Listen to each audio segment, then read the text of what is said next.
È anche un canto, è una donna, una giovane artista che si affaccia nel panorama musicale isolano, accompagnata da due artisti. Uno prima l'abbiamo conosciuto perché è stato il cavaliere di Desolina col suo violino, Giambattista, ma vorrei Massimo che tu ti alzassi un attimo perché per me sei il mio fratello.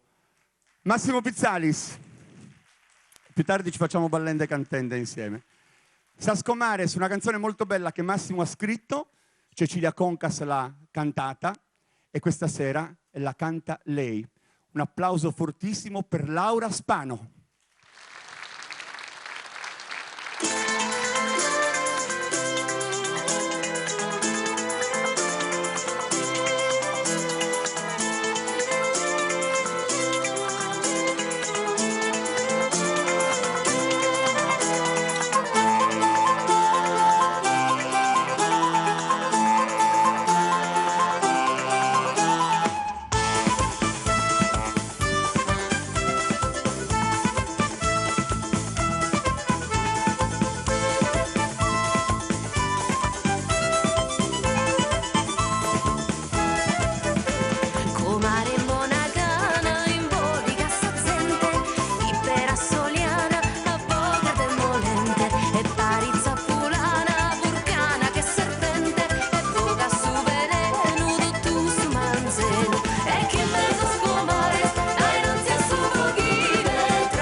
Grande applauso per Laura.